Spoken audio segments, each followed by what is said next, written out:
found something once here and there. So that would be the first question. What are the emotions decisions that you're very uncomfortable to me when I'm approaching that you know they're going to get in problems, but you keep postponing things? How do you think about that? Like, I don't know, let's say I got a notice in the mail that was really bad years ago, and ever since then I'm afraid to check the mail, but I have to, so I procrastinate. Like, how do I know what I'm feeling when I start thinking about getting the mail or something?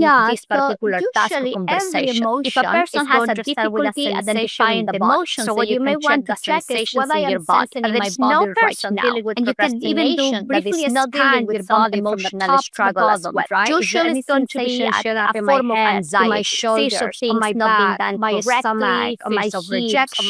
There is no emotion that doesn't start with a sensation. So that would enough. So that would be the first question. This doesn't have to be very, very precise, right? But you want to help people to actually start recognizing what are the big drivers of procrastinating behaviors, which are emotions that people get stuck with. So if we cannot recognize emotion, let's start noticing the sensations in the body. And then you can try to give a name of a feeling to that sensation. Again, there is no person dealing with procrastination doesn't get stuck with this emotion in the body. So what you may want to check is what I am sensing in my body right now. And you can even do briefly scan your body from the top to the bottom, right? Is there any sensation showing up in my head, in my shoulders, on my back, my stomach, on my hips, on my legs? There is no emotion that doesn't start with a sensation. So that would be the beginning. And of course, how emotions are made of. Very, very precise, right? But you want to help people to actually start recognizing what are the big drivers of procrastinating behaviors, different types of emotions. For example, when I'm talking about anxiety, emotion,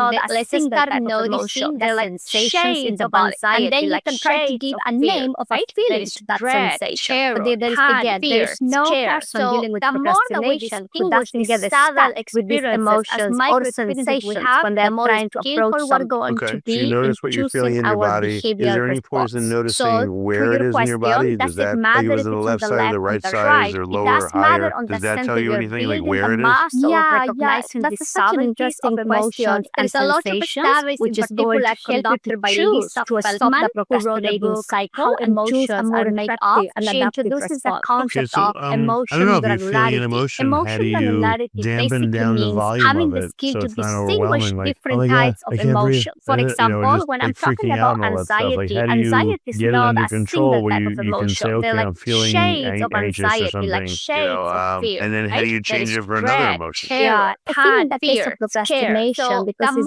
different for, I think, different types of anxieties that we may struggle with. But in the case of procrastination, it is extremely important to notice and name that feeling, right? It's like here comes anxiety, here comes the fear of failing, here comes the fear of not being good enough, and what is also important is to catch those which is going to help you to choose to stop the procrastinating cycle and choose a more actually prolong the motion. So, for example, I don't know if you're feeling an emotion, how do you dampen down the volume of it so it's not overwhelming? Like, oh my God, I can't breathe. And when I think about this book, I freaking out and all that stuff. Like, I'm how not do going you to finish get it under this, control where going to you be can really say, okay, bad, I'm feeling read anxious this or book. something, So, you know, and then my mind and then thinks, how do you well, change it for Patricia, another you emotion? have time. I That think in the deadline is case of in January, procrastination, right? because And it's actually, different you for, need to read I think, other different 50 types of research anxiety papers that we before may you start struggle writing. with. So But those are in the the case of reasons that my mind tells me that all what they're going to do is they're going to, help me to feel better and also help me to make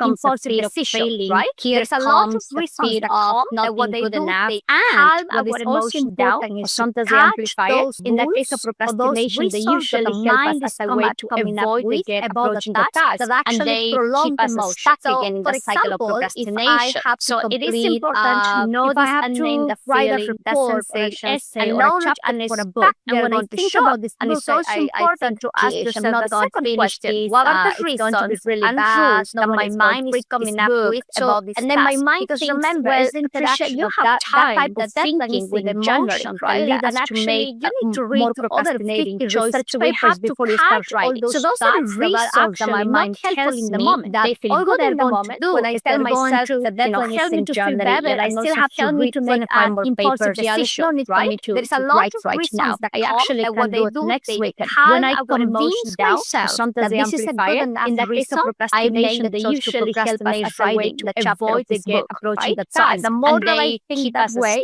the more the cycle of procrastination. Okay, so how do you know what to replace it with? What emotion, or you break the problem down into pieces? Like, all right, in order to do this thing I hate, I have to do 5 steps. Can I at least do step number 1 or 2? What are some of the strategies? So in the book, because remember, my favorite chapters is called Compassion with Accountability, which basically translates into taking ownership. So we have to catch all those thoughts when dealing with those not helpful in the moment. They feel good in the moment. When I tell myself that deadline is in January and I still have to read 25 more papers, it's about for me to write right now. I actually can do it next weekend. When I convince myself that this is a good enough reason, I make the choice to procrastinate writing the chapter of this book, right? So the more that I think that way, the more stuck I am going to be. Okay, so how do you know what to replace it with? What emotion, or do you break the problem down into pieces? Like, all right, in order to do this thing I hate, I have to do 5 steps, and at least do step number 1 or 2. Right? What are some of the strategies? So in the book, right, one of my favorite chapters is called Compassionate Accountability, which basically so you don't need to replace ownership, right? But what you need to do is ask yourself when dealing with those acceptance and commitment therapy, the workability of that type of thinking. And workability is defined on whether a particular behavior, another reflecting question. If I go along with our values that says that you have time, so when I ask myself, Patricia, 25 more research papers before writing, you have to read 25 more research papers, that you have time, the balance is not closed, does it help you to disseminate the skills? Many times when we had in January, yes or no, the answer is no. Sometimes, of course, we have to get our mind tell us, right? To keep postponing things, right? We know that the reality, for example, is that I don't need to read 25 papers, 25 research papers right now to write a chapter. So you don't need to replace open the laptop, what you need to do is ask yourself, no matter what my mind tells me or what I feel, I need to make room for those facts, say things like, here comes my anxiety, my mind is telling me blah, blah, blah, and keep typing letter by letter. That's what I need to do, because that action is going to take me closer to my value. So when I ask myself, Patricia, and commitment therapy skills to others, right? So that is important, right? So that you have time, the question, and the other question that I invite people to ask themselves is to acknowledge the short-term choices, the answer is no. Sometimes, of course, we have to get in a moment. What do I mean by that? But it's not that our mind is telling us in a rigid way, right? The reality, for example, is that I don't need to read 25 papers, 25 research papers right now to write a chapter. I need to see, open the laptop, and start typing. No matter what my mind tells me or what I feel, I need to make room for those we all know it's important things like, here comes my anxiety, my mind is telling me blah, blah, blah, and keep typing letter by letter. I think it's better if I just do the action right now, to take me closer to my value of disseminating acceptance and commitment therapy skills to others, right? So that is important, right? So that's an important question. Something small that we need to do. I'm just going to ask go and take it is to acknowledge the short-term choices, right? So those, they look productive in a moment, right? What do I mean by that? For example, hundreds of years ago, I had a client that was struggling taking care of taxes. In the States, you know, we have deadlines to take care of taxes, and it's a big deal if you don't take care of your taxes, right? So every time my client is thinking about approaching taxes, it feels like you're doing something, right? But even my client fixing the laundry machine or vacuuming or going, you know, I think it's better if I just do the dishes right now. Or if the service of avoiding taking care of the taxes in this case, right? So when people have a lot of work, I'm dealing with the kids a lot, they are making short-term choices, and they usually have just going to, they know how they avoid it. It just happens that they haven't spent the time mapping that, so right? So another question is ask yourself, right? What are the short-term choices or impulsive choices I tend to make in the moment when I am considering approaching a task? What about this? Now, if you're able to map the particular emotions you have about a certain task that it feels like you normally procrastinate on, if you do it again, let's say a week later it happens again, you map again, will you always come up with the same emotions, or sometimes does it take multiple mappings to figure out the different ways you'll experience anxiety and procrastination about a given subject? That's such a great question. I usually encourage people to map their procrastinating episodes for at least 2 weeks. That is going to be making short-term choices. And they usually have every day what you're postponing, and you take a look, what were the feelings that they haven't spent the time, what were the reasons, right? So another question is ask yourself, what are the short-term choices or impulsive choices I tend to make in the moment when I am considering approaching a task? Those 5 questions, at least 5 days a week for 2 weeks, that will give you a good set. You will notice the areas in which you are procrastinating. So I think you don't have to be mapping like 6 months, right? If you have will you always come up with the same emotions, or sometimes does it take multiple mappings to figure out the different ways you'll experience anxiety and procrastination about a given subject? That's such a great question. You will see whether you're struggling more with particular